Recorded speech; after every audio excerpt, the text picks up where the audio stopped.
First things first, will Giannis and the Bucks deny the Brooklyn Nets a shot at a title? Hey, which team came out the big winner of this year's NFL draft? And is Aaron Rodgers really considering retiring amid all the drama out in Green Bay? Good Monday morning, everyone. Oh, we got news to report. Jenna Wolfe, Nick Wright, Brandon Marshall, and Kevin Wildes. Nick, can you even wrap your head around the possibility of Aaron Rodgers hanging it up right now? What is Aaron Rodgers' next job? I think we might know. What is Jeopardy? He's already got it planned out. I saw what you did. He's already got it planned. That's good. As long as it's not my job. We got to start, though, and we'll get to Aaron Rodgers with your Lakers, Nick. Right here, the Lake Show. They were seemingly in a holding pattern, remember, until LeBron returned, which he did on Friday. And they lost to the Kings. Then he played last night. They lost again to the Raptors. A little insult to injury. He was held out the last 6 minutes with ankle soreness. Remember, he was out as a result of that ankle sprain. The Los Angeles Lakers have now lost 6 of their last 7 games. Dare we say play-in tournament? LeBron was asked about that last night. Take a listen. Well, it doesn't matter at the end of the day if I'm not, 100% close to 100%. It don't matter, where we land, So, that's my mindset. And, if this happens to we end up at 6th or 5th or whatever the case may be, or if we end up in the playoff, whatever that thing is, whoever came up with that need to be fired. But whatever. All right, well, we'll just figure out who came up with that later. So let's take a look at where things stand out west. Just to put this all in perspective, Lakers right now, as you see, in a 3-way tie for 5th place right there. It's all bunched up there. Nick, the fact that we're even talking about a play-in game for this team has to have you at least a little worried? A little bit? Well, listen, I think America wants to see me in pain this morning. I know my coworkers want to see me at least anxious about the Lakers. So let me say this and give you guys what I think you want. Last night, for the 3rd time in less than 10 days, the Lakers set a new low for worst loss of the season. 9 days ago, when they lost to the Mavericks after being up 17 before LeBron came back, I said I thought that was their worst loss of the season. Friday night, when you're up 10 going into the 3rd quarter against a Luke Walton coach team and you lose, that was horrifying.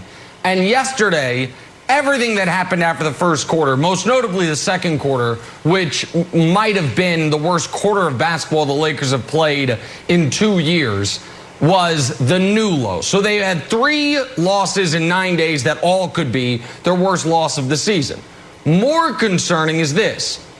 Anthony Davis clearly does not trust his body right now, and LeBron is not yet right. And he alluded to that. None of this matters if I don't get right. And you can see it. He's not exploding to the rim. He's taking too many jump shots. All those things are legitimate concerns or critiques of the Lakers. Now, could we see them in the play-in? We talked when LeBron went out that we thought when he came back they'd be in 6th or 7th and have to play their way out of the play-in. Where I won't give the audience what I think they want, and I know what Kevin Wildes wants is, the play-in does not concern me at all. The idea that the Lakers would lose to the Grizzlies and then lose to the Spurs or lose to the Warriors, back-to-back elimination games, to me is utter foolishness. So I'm not concerned about the play-in. The Lakers are going to be in the actual playoffs no matter, but under no stakes. Why are you so no stakes whatsoever. Go ahead, Brandon. Why are you so? I'm just saying, after everything you just said, the last couple games that they lost, you went back to Friday night and then a depleted Toronto Raptors team. What makes you so confident that they'll play in the playoffs? Like it's just not. I just don't see it happening, Nick.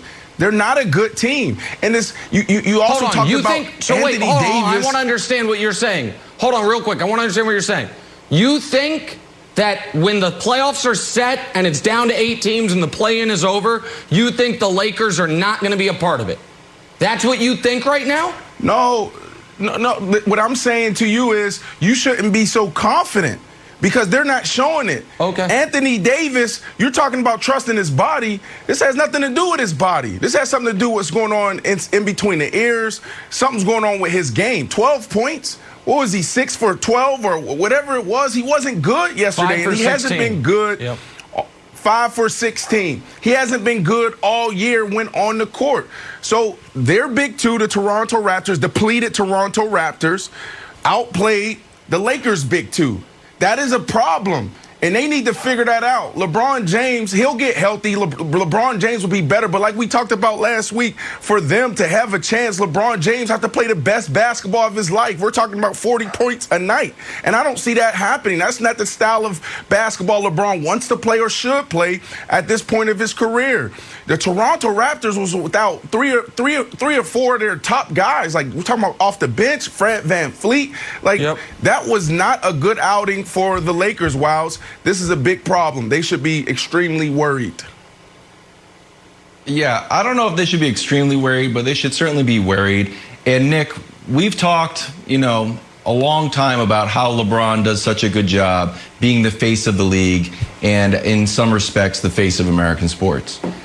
He's allowed to have a bad day and he's allowed to be frustrated. No one needs to be fired, and the media doesn't need to start rethinking the play-in game. But I would think it would be a hilarious scene if someone is packing up their stuff in the NBA offices like, sorry, Brian, got to pack it up. Why? It's like, it was your idea, play-in game. LeBron said it. He's frustrated. He's mad, and you got to go. You got to pay the price for it. LeBron's upset. He's got a right to be upset. They got Denver tonight at back-to-back. I think he's looking ahead and be like, ugh. Joker's probably going to beat us on this one, too. So I think he's allowed to be a little bit upset, a little bit frustrated. Is he super nervous? I don't think he's nervous about the play-in game. I think he's nervous about their championship potential. Like, can they actually... He knows what it's like to be on a championship team, and they're not playing like that right now.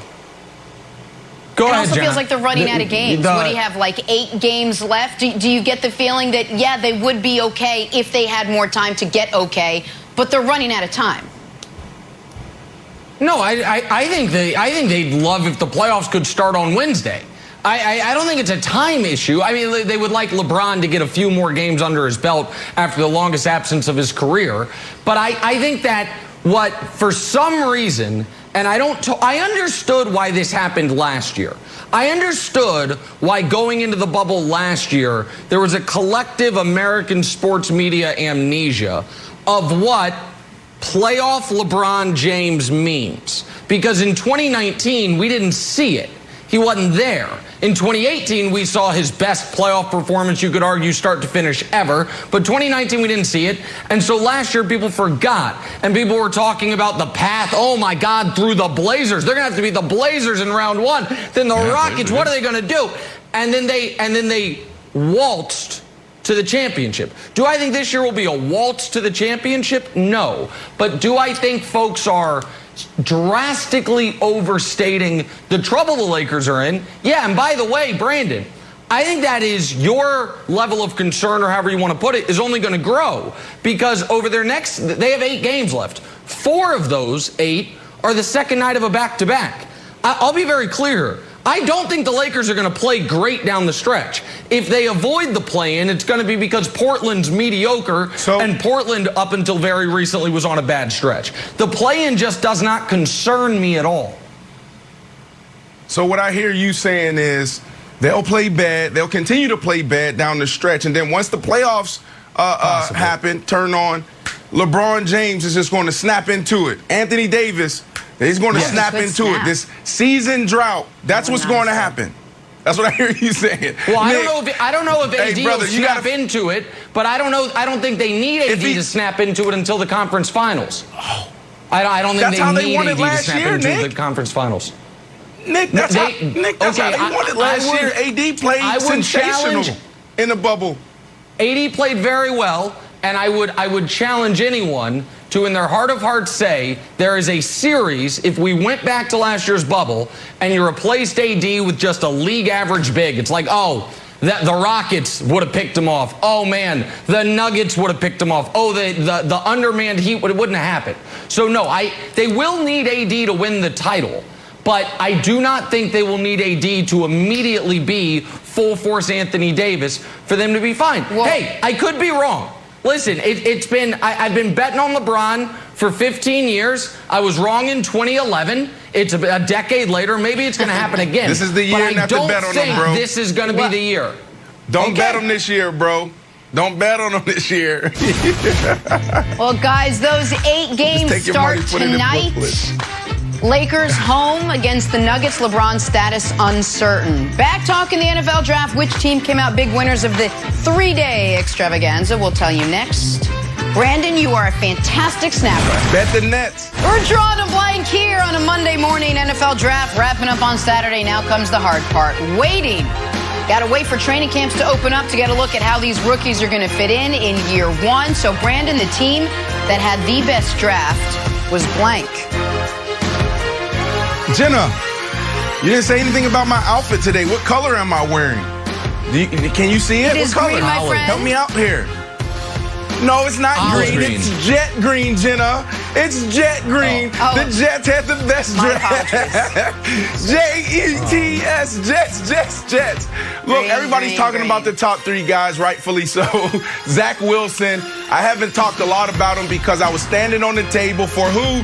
Justin Fields. But look, we're in a good place with Zach Wilson. This dude has the flair. He has the attitude. He took his picture. He came. He held up his jersey, and he had on donks. I absolutely love this guy. You're ready for New York. New York is going to embrace you. Whoever your PR people is, they're doing a phenomenal job already. For you to actually land in Florham Park and have on donks with your suit, you are off to a hot start, Zach Wilson. Elijah Moore. This dude, if you go back, 2010, 2011, I believe, when Stephon Diggs was drafted. I think he went 5th round, and everybody passed on this guy. This is him. This is the Stephon Diggs of this draft. This dude could potentially be a top 5 receiver in the next 5 years. Super excited about him. I don't even know how he fell to us. And then, obviously, when you draft someone like Zach Wilson, you got to bolster that offensive line. So you look at Vera Tucker. Vera Tucker, so versatile. This is a dude that can play outside, play inside. Our guy, Bucky Brooks, believe he can be an all-pro guard. So it's going to be exciting to see where they place him and how he develops and how all 3 of these guys develop together. So the Jets, baby. Jet green, Jenna. Jet green. Before I give my answer, Brandon, I'm sorry. I'm not laughing at you. But imagine how much Brandon would have loved the Jets draft had they taken either of the 2 quarterbacks that for 2 months Brandon said he liked more than Zach Wilson. Like, they'd have really killed it if they took Trey Lance or Justin Fields. He doesn't remember. Don't listen to him. Don't listen to Nick, Zach. I love you, Zach. Listen, if the Jets draft, something very peculiar did happen in the Jets draft, which is I think there is a better than 50% chance that one of these Michael Carter picks was a mistake. The odds that they took 2 guys by the same name is one thing. The other one is put in the card. Get Michael Carter, no problem. Right. And then it comes in, they're like, running back, North Carolina. We wanted the corner from Duke. Oh, no. So they had to draft him later. So I'm just saying that might have happened. The team that actually had the best draft was the team that took the quarterback Brandon wanted the Jets to take. The Bears, Justin Fields. Did they overpay? Really? Maybe, but it doesn't matter if Justin Fields is the guy that I believe Brandon believes that he's going to be. For the first time in 70 years, they will have a homegrown franchise quarterback. And by the way, Tevin Jenkins was a guy the Chiefs were considering with the 31st pick before they traded it away. So I think their first 2 picks, they did great, so I'm going to go with the Bears. Okay, before I give my answer, I just want to say Pro Football Focus gave the New England Patriots an A+ on their draft. And since that's a foregone conclusion, I didn't see any value in bringing it up in the show other than this little anecdote. I went with Brandon's Steelers for the bookends of the draft. Ooh. First up, Najee Harris. I told you he's got a great running back. He's willing to block people and hurdle people. Then, here's my favorite play. Watch this. Oh, I can do both. You did talk about him last week. And a goodbye, and I get a hurdle. And then with their last pick, Brandon, get ready for this. Presley Harvin III. He's a 265-pound punter who can also throw the ball. Best punter in the nation out of Georgia Tech. great pickup from the Steelers, but can also take Ben Roethlisberger's job and meal plan if things go bad. I forgot you talked about Najee Harris last week. That's right. Jeez, great job. You snuck in the line of the morning. On to Minnesota now. You never know what's coming out of Wilds. Vikings drafted your guy, Brandon, quarterback Kellen Mond, possibly as a long-term replacement for Kirk Cousins. Cousins' former teammate, RG3, weighing in on the new quarterback dynamic in Minnesota, and it's pretty explosive. Listen to this. I can tell you right now, number 8 in Minnesota is probably not real happy right now because Kellen Mond represents exactly what he doesn't do well, right? Kellen Mond's the big physical quarterback. You can run it, throw it all over the field. And I don't think that that's something that number 8 is able to do. But I would tell you this, with great determination and great coaching, I think this is a guy that could be a real riser over the course of his career. And as you see, Cousins has been collecting checks there in Minnesota for a long time, taking them to 8-8, 9-7 seasons. If he has a bad start to the year like he did last year, I could see the fans and maybe the organization leaning towards Mond if he comes in and impresses. Hard to be explosive when you're speaking in front of a giant pink panda. Brandon, RG3's comments on Kellen Mond and Kirk Cousins are blank. Look, I'm rooting for Kellen Mond, but I'm not rooting against Kirk Cousins. Like, both are great guys. Both can play football. Kellen Mond, he is the sleeper of the draft. He's a steal of the draft. This dude, in a couple of years, we're going to talk about where did he come from. That's what we're going to be saying. But the answer is wow.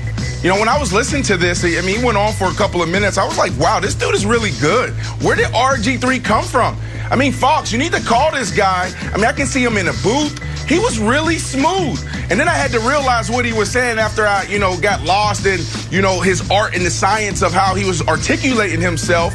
But RG3, the real wow around this is this. It's been 6 years, bro. You got to let it go. You could be a phenomenal backup quarterback for years to come. Right. And then also you can go into the booth. You can go into the booth after what you just showed us this past weekend. So let it go. Do what I do with Jay Cutler. Embrace it and say, Jay, I miss you. We know there's beef there. We know there's tension there. But you don't want to be walking around as Bitter Betsy. So, wow. Come on, let it go, bro. Bitter Betsy. What? Oh, Bitter Betsy. What? Bitter Betsy. I don't know how to make that up. Before, but I love it. Bitter Betsy made the show before 8 a.m. Eastern.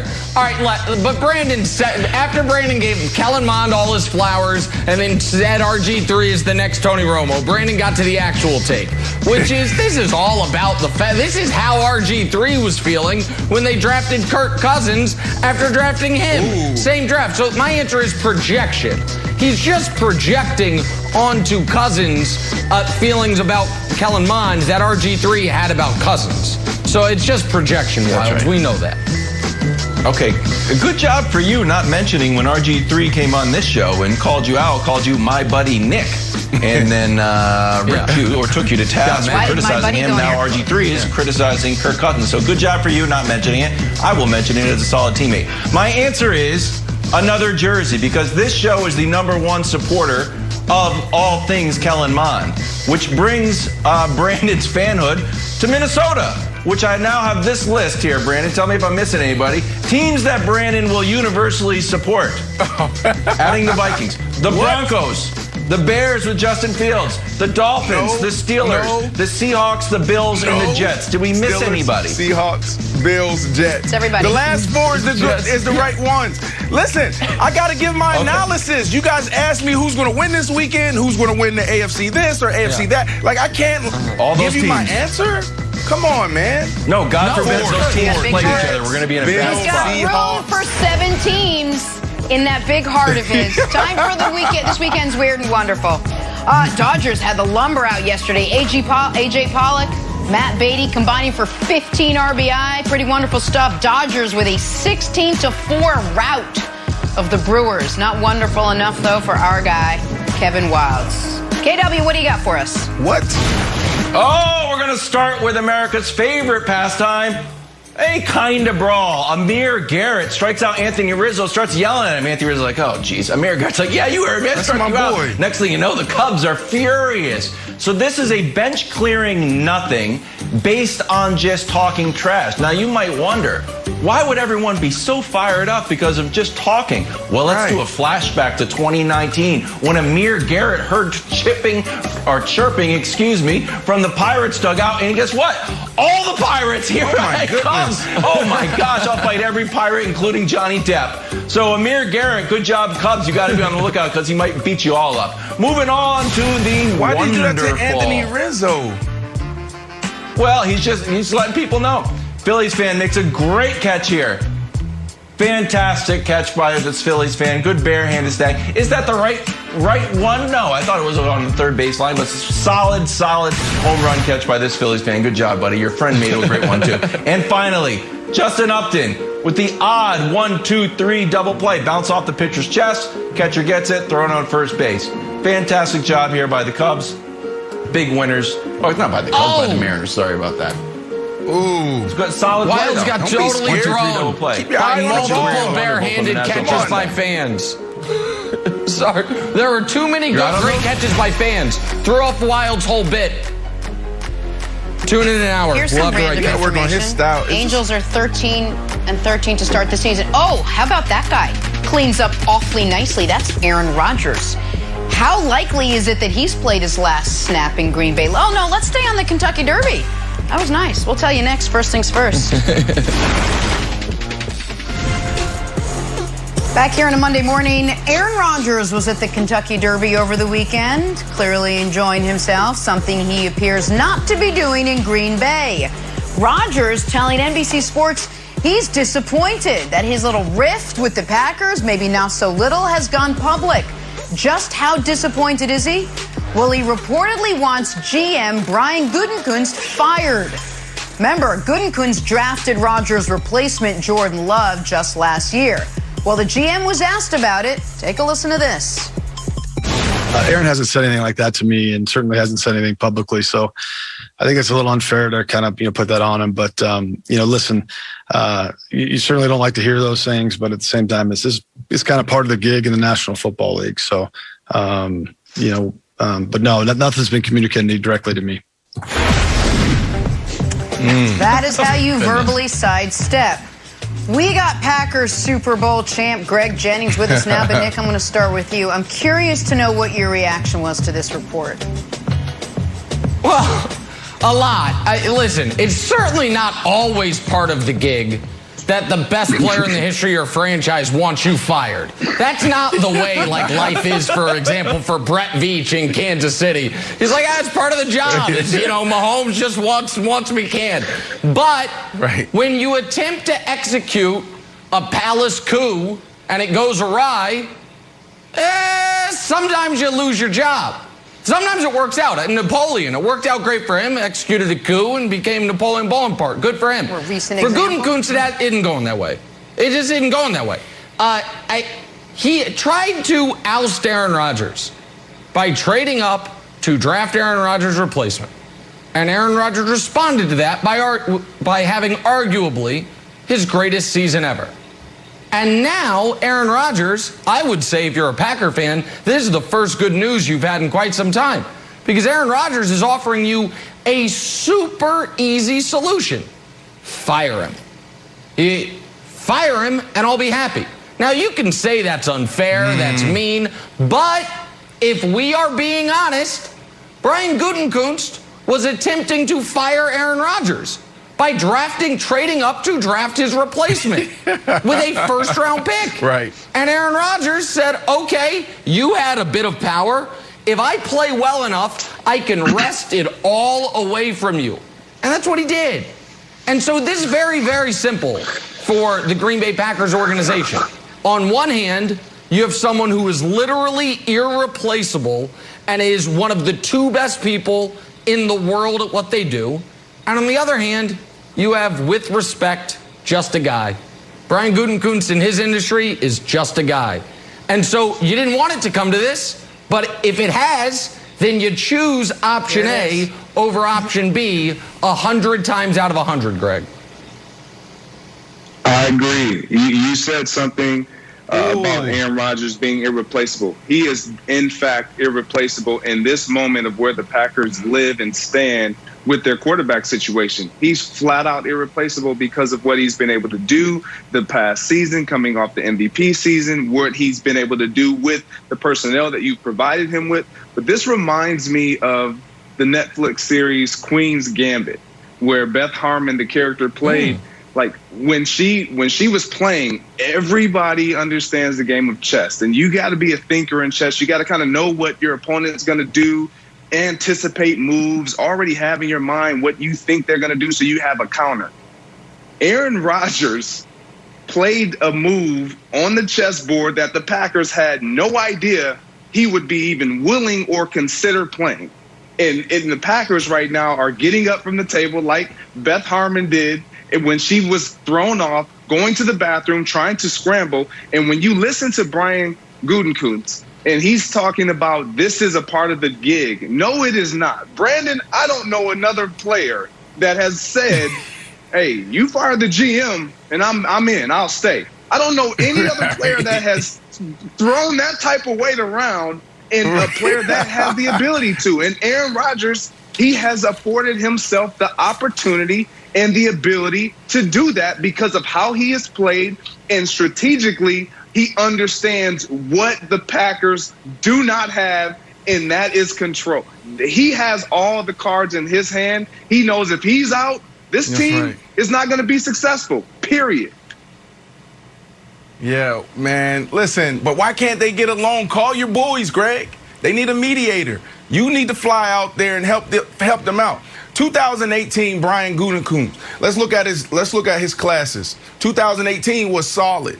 It wasn't bad. 2019, it was really strong, very strong. Last year, I mean, it was bad, okay? But overall, this team is in a good place. So it's really the relationship between Aaron Rodgers and the general manager. They need to figure it out, because the general manager and the quarterback really shouldn't be doing much talking outside of negotiations. That's it.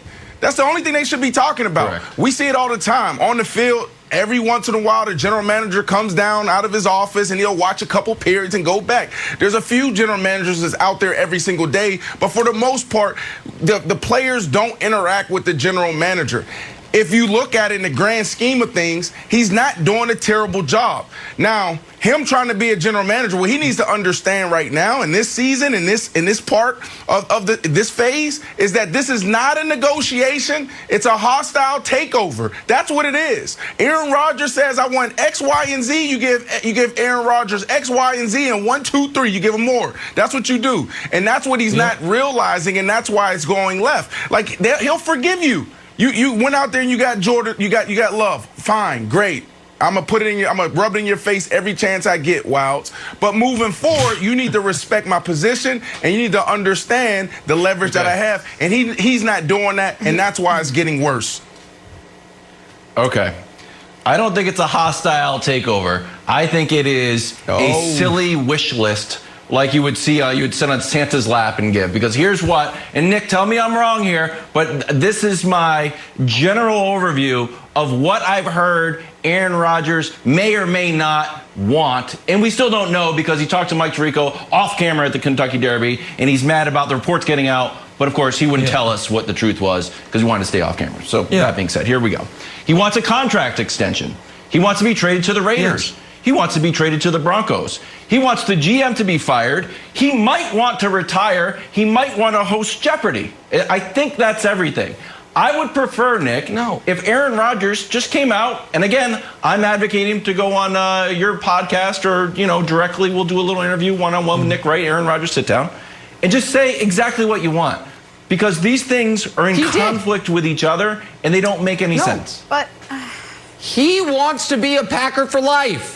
He has said that the moment they drafted Jordan Love, that he was mad about that. And ever since they drafted Jordan Love, that has been put into question. So he responded by having an MVP caliber season.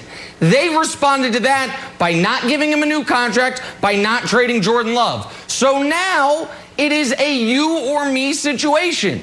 And is this the best way to handle things? Maybe, maybe not. But guys, this is big boy business. And at some point, somebody's going to say, fire that guy or I quit. And then you have to make a decision. who's more important. This is not a decision. This is not Kobe Shaq. This is Kobe Rick Fox at best. It might be Kobe Slava Medvedenko. You just go with Kobe. You go with Rodgers. and Gutekunst, like I don't think he should be looked at here. Go ahead, Jenna. No, let me just jump in and say, we had this discussion. Me and you, Nick, remember a couple years ago when it was Aaron Rodgers against Mike McCarthy. Now, it didn't get it this far, but obviously it came to a head, and Mike McCarthy was sent packing, and Aaron Rodgers was still there. There was the Alex Van Pelt. There was the, other things that Aaron Rodgers wanted that he couldn't have. But it came to this already once, and he won. Are we doing this over again? Is this going to be as soon as he gets unhappy? I want that guy gone. I don't feel like there's anything that's going to make him so happy that he's finally like, okay, I'm done. I feel like there's a little rumble every year. I disagree with that entirely. This guy, Greg, tried to replace him. They tried to replace him. Once everyone gets done talking, this guy made an active choice to move up in the draft to do something they never do, which is take an offensive player in the first round. And it was an offensive player that plays the one spot on the field where only one guy can be out there. The guy who he's trying to replace got angry. And now he has some leverage and some power. Like, I think it is totally reasonable for Rodgers to say, man, bleep you. You tried to replace me. I played better than ever. Now you lose your job. If I were Rodgers, I'm projecting. That's how I would act. I mean, you're supposed to. You're supposed to feel. You're supposed to feel that way, and you go out and do exactly what you did. You go out there, win MVP. You show them that you're not done, and then you demand whatever it is that you want, and you get it.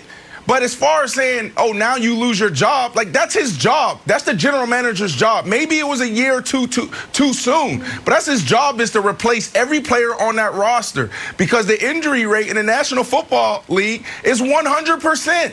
Aaron Rodgers is about to turn 40 soon. He has to go figure out who Aaron Rodgers' replacement is. He has to figure out, the replacement for Devontae Adams. Like, that's when you get drafted. We just saw so many guys get drafted this weekend. All of those guys were drafted to replace your favorite players. America, your favorite players, their jobs are on the line. There's maybe one or two guys, and Aaron Rodgers included, where, you know what, you probably have that stability. But at the end of the day, the general manager has to figure out, what does this look like 5-10 years from now? So I think it's a little bit too far to say, oh, well, you tried to replace me. Now I balled out, and I'm going to replace you, Greg. Yeah, I think that's a lot. But to your earlier point, I think you're exactly right. Aaron Rodgers has played this exactly how, as a player, you would hope you could play it. You go out, you prove the organization wrong, that you do have a lot more left in the tank. You win MVP, you get your team to the NFC Championship game, and then you make your demands, you make your requests. The one issue when it comes to Aaron Rodgers is when you have touched him, when you have wronged him, and you're on the other side, there is no forgetting that. There is no letting that go. And that is what Aaron Rodgers is dealing with and facing. He is looking at a general manager that, in the manner of, yes, he does have to replace guys. That is his job. That is why you hire general managers, to replace talent. However, the manner of which he went and did it, reaching for a first-round guy who potentially would have never even gotten drafted in the first round, moving up to grab him. Correct. That, in my opinion, in Aaron Rodgers' opinion, was a blatant slap in the face. If he would have said, okay, we'll get a quarterback in the second round, maybe even in the third, I don't even think we're here. But because of the manner of which he decided to do it and the reach, that's why we're sitting here discussing this. Here's the solution, Greg. Pay Aaron Rodgers whatever he wants. Give him the guarantee that he wants, the years that he wants. And then Aaron Rodgers goes to Jordan Love and he says, look, buddy, I'm sorry. I love you. But this is I'm giving you the solution now. Aaron Rodgers go to Jordan Love, say, hey, buddy, don't mind me how I'm going to act for the next year. And then now Aaron Rodgers, he wants to be petty. He should, every time he walks by Brian in the hallway, should say, still here. He goes out on the football field. He needs to write on his towel, still here. So every time he gets an opportunity to throw it in their face that I'm still here balling, I got all the power and all the leverage, he needs to do that. Pay the man, and then Aaron Rodgers can still act petty. But they wouldn't pay him either. That's how you... He tried to get paid this offseason, Jenna, and they wouldn't do that either. It's the same guy. The same guy that drafted Jordan Love is the same guy that wouldn't give him the contract extension. So now that guy's got to go. Just a reminder, Aaron Rodgers, I got to go. remember, was drafted to replace Brett Favre. So it's all coming back around again. Got to talk some basketball now. We'll get much more on this situation in a little bit. Will Giannis and the Bucks end up stopping the Brooklyn Nets' shot at a title? Was last night a little foreshadowing? We'll discuss next. First things first. First things first, what a game last night. Nets, Bucks, great back and forth battle between KD and Giannis. Giannis getting the best of the two, finished with a season high 49 points last night. Not to be outdone, Kevin Durant leading the way for Brooklyn with 42 points last night. And he had a shot to win at the end, but it just missed the mark. Bucks, though, get the win. Giannis, though, gets the last word on meeting these Nets again down the road. Take a listen. We play them again in 2 days, and as you say, it's a team that we're going to see in the playoffs if we want to go to the finals. But we got to lock in, we got to come ready on whenever we play them, and hopefully we can get them in then. All right, we got Chris Broussard with us this morning. Broussard, good morning. Hope you had a nice weekend. Was this game, you think, a sign of things to come in the postseason? Well, look, with all due respect to the Milwaukee Bucks, who I do think have improved, they're better than they were last year and the year before that, even though their record isn't as good. No, it wasn't a sign of things to come if you're asking, will they beat Brooklyn in the playoffs? It'll be a tough series. Milwaukee is really good. They get after it defensively. Obviously, Giannis is playing at a high level, but they won't beat a healthy Brooklyn Nets team. Several things happened yesterday that aren't likely to happen if they meet in the postseason. Number one, Giannis turned into Steph Curry from three. All right, he hit 4 3-pointers. That was a season high. He's only hit 3 3-pointers twice this year. He's only shot 50% from three on 8 or more attempts 3 times in his 8-year career, one of which happened to be yesterday. So he's not likely to have a game, or certainly not 2 like that if they meet in the playoffs. So if he doesn't go bananas from 3 yesterday, they lose that game, as well as Chris Middleton and Drew Holiday and their other players played. And then there's a guy named James Harden, who presumably will be back. And he is the key. As great as Kevin Durant and Kyrie Irving are, James Harden's the key. The offense runs much better with Harden at the helm. Kyrie can move over to the 2, where he's a better player as just a flat-out scorer than he is running the offense. So, no, a healthy Brooklyn doesn't have anything to worry about with Milwaukee, though it'll be a tough series. And yesterday was just what the doctor ordered for the Nets, because Milwaukee got after them. They're hard-nosed. They're tough. No, it was. Because the Nets have not been pushed like that this season. They have not. Things have not been made tough on them. And that, fine. You got to beat good teams, Nick. Well, you want to skate through the playoffs? I mean, so first of all, it'll play out. We'll see who gets the number 1 seed. But if it doesn't, they're not scared of Milwaukee. All right. Philly's going to get the number 1 seed. We now know that. Philly, the rest of the way, Chicago, Houston, New Orleans, Detroit, Indy, Miami, Orlando. That's their final 8. So what yesterday guaranteed was that Philly's going to be the 1 seed. And what that guarantees is that Brooklyn's going to have to play this series in round 2. And whether or not Milwaukee wins round 2 or not, I do think Milwaukee can win round 2. I keep hearing about this healthy Brooklyn Nets team. It's an idea in the ephemeral, almost stratosphere, but I've never quite actually felt it or tasted it or touched it. Maybe one day it'll happen. It would be very convenient for them if it happens right when the playoffs start, and we haven't seen it all year, but we'll see. But it is very, very difficult to win back-to-back brutal playoff rounds. It is damn near impossible to win 3 straight brutal playoff rounds. And as the 2 seed or the 3 seed in the East, by the way, that's what you're signing up for. Because it's Brooklyn, Milwaukee, then it's Philly, and then I'll say it's the Lakers. I know at this point, Broussard probably will talk about the Lakers later, has them down as like 5th or 6th best likelihood to come out of the West, but that's another discussion. But I do think the analysis on Giannis is interesting because Giannis, let's take his 4 threes away. And as is often the case, if the best player on a team plays worse, they would have lost a game they won. Yeah, and Brooklyn holds him to 37 points. If he goes 0 for 8, he only hangs 37 on him. And the problem for the Nets all year is it's one thing to say with Giannis, build a wall. But if all your personnel is made of sticks, can't build that wall. Which they don't have the bricks or the masonry necessary. Okay, listen. I've just been consistent on this. I've been consistent on this. How is Brooklyn going to stop Giannis from doing that? Well, let's unpack it because what Chris said is right. This is not sustainable for Giannis to go out there and give that effort on both ends of the court. It's not sustainable. Nick, he can't do it himself. For them to win a series against the Nets, he has to score 50 every night. If he scores anything, no, he doesn't. If he scores less than that, they don't win. Yes, they do. It's not so sustainable. KD's always going to score 42. The defensive side. So KD's hold on. KD's always going to score 42. You got 3 guys.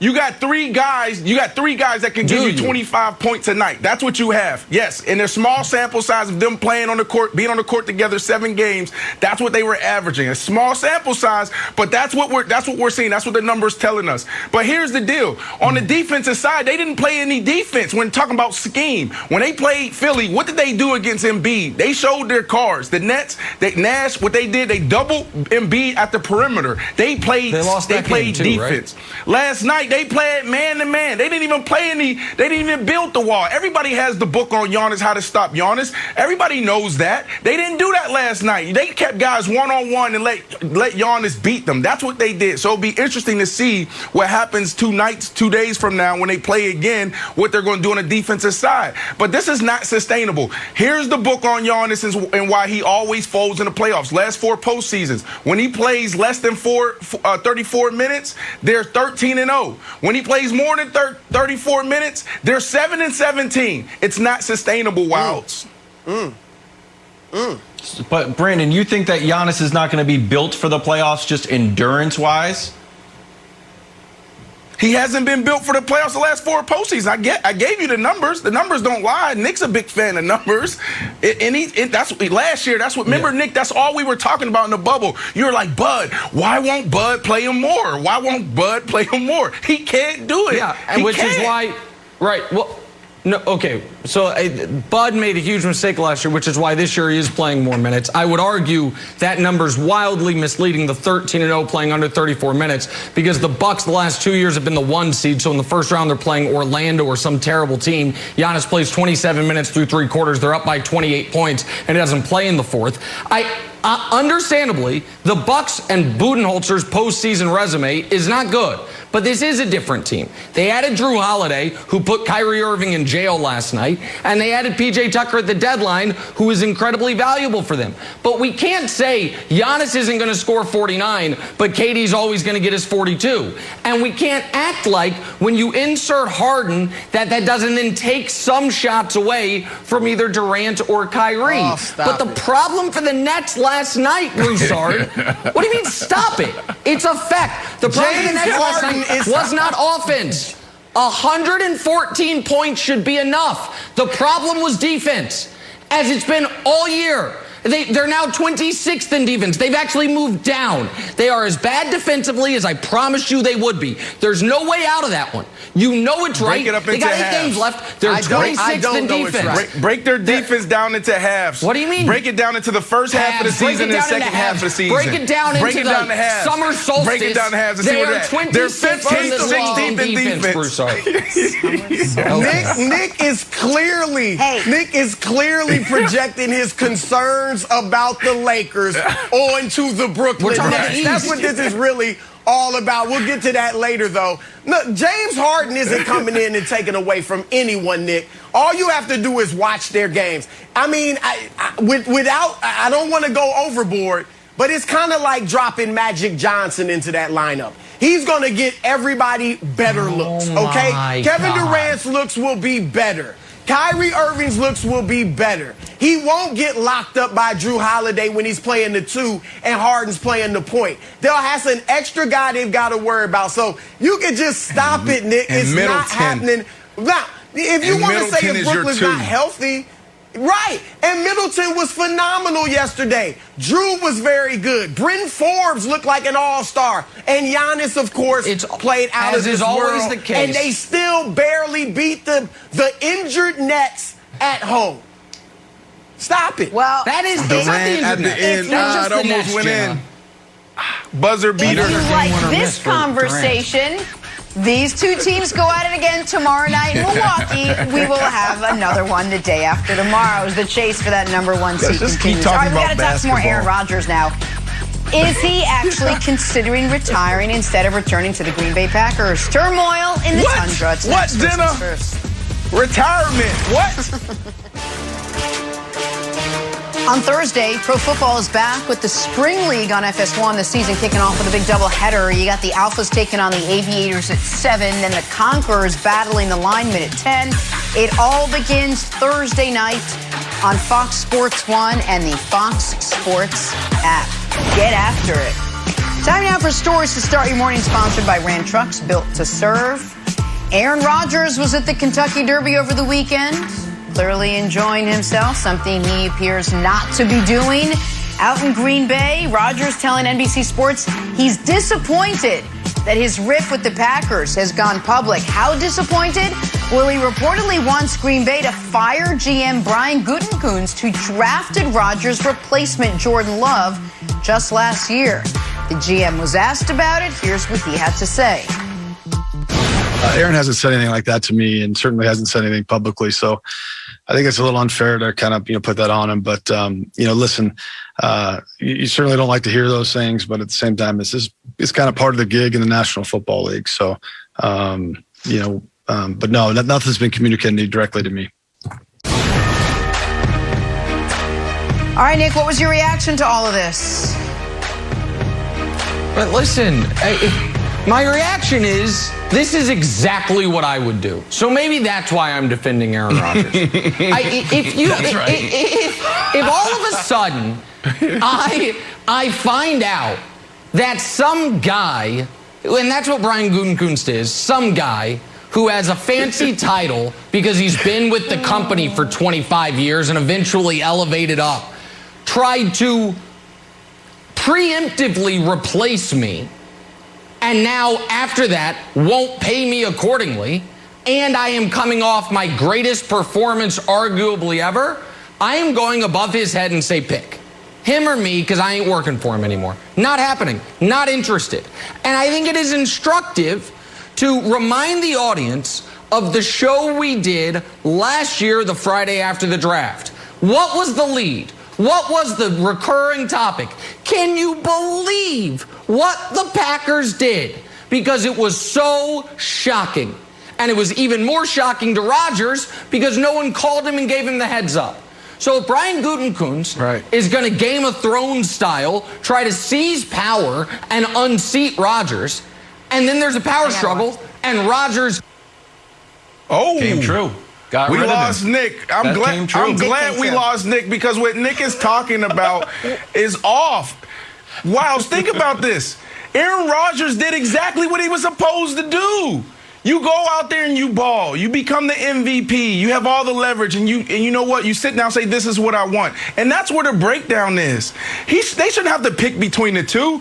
Brian, the general manager, needs to sit down and say, you know what? This is not a negotiation. This is a hostile takeover. And I have no leverage. I have no power. Aaron Rodgers is going to be our quarterback for the next 4 or 5 years. You have to commit to that, and you have to give him everything he wants. Aaron Rodgers isn't dumb. Aaron Rodgers is not going to the the team and saying, I want all these things, deplete our team so we can't compete anymore, we can't contend. No, he's not doing that. And that's where the breakdown is, Wilds, is that you have a general manager who is trying to do his job, and he's made some mistakes. Like the Jordan Love, absolutely a mistake. He probably was a year or two too soon going after a quarterback. But that's his job. His job is to try to figure out who's going to carry this team the next 5-10 years. Aaron Rodgers, I know he's turning 40, but man, is he going to play till he's 50? Probably not. No, he's not. What Tom Brady is doing is just, it's unfathomable. Like, come on, man. They're doing the right things. Okay. Yeah, so I'm glad you mentioned Tom Brady because we saw this play out when Belichick drafted Jimmy G. Tom Brady didn't like Jimmy G. Next thing you know, Jimmy G is gone. The Patriots win a Super Bowl, but then Tom Brady's still upset. He's like, you know what? I'm out of here because Bill Belichick was always looking forward. So I get it that both people can be right. It's Brian Gutekunst's job to plan for the future, but he did it the wrong way. He should trade Jordan Love to Denver, and it is what it is. And just for the record, do I think this is a big deal? Do I think he's going to retire? Do I actually think he's going to suit up for the Raiders? No. I think it's all a leverage play because according to Spot Track, Aaron Rodgers is in line for his market value is 3 years, $128 million. So for $128 million, you can come up with a lot of reasons to get as much leverage as you can. I might be in jeopardy. Trade me to Denver. Trade me here. I might retire. Do whatever you want. I think this ends up being resolved, Nick, with a contract extension, maybe 2 at 85, and maybe Jordan Love is in Denver. That would be the best case scenario. Yeah, they could have done that already. But who drafted Jordan Love? Gutekunst. Who turned down Rodgers' request for a contract extension months ago? Gutekunst. Who did not trade Jordan Love? Gutekunst. He could have fixed all of this. And now Rodgers is attempting to go over his head. The Jimmy G comparison falls to me on deaf ears because it was not a first-round pick. They did not trade up for him. And the guy who made that pick is the most successful coach-GM combo in sports history, right? That's who Belichick is. Brian Gutekunst is a scout, then he was director of player personnel, and he eventually elevated after 20-some years within the organization to general manager. He took a swing. He took a risk. And sometimes risks blow up on you. The risk was I'm going to be early rather than late on Rodgers. Mm-hmm. So are we saying that the risk that he took in picking Jordan Love should result in him losing his job because Aaron Rodgers is saying you picked him, you thought? Yeah. Sometimes. Go ahead. Sometimes a big swing ends up getting you fired. Sometimes it wins you Executive of the Year. Sometimes it's like, oh my God, what a genius. Rodgers fell off the map and Jordan Love stepped in. Sometimes Rodgers wins the MVP and Jordan Love isn't great in practice. Man. And damn, I think Aaron Rodgers did exactly what he's supposed to do as a player in the face of the franchise. Go win MVP. Prove him wrong. Much more on this Undisputed right now. Have a good day, everyone.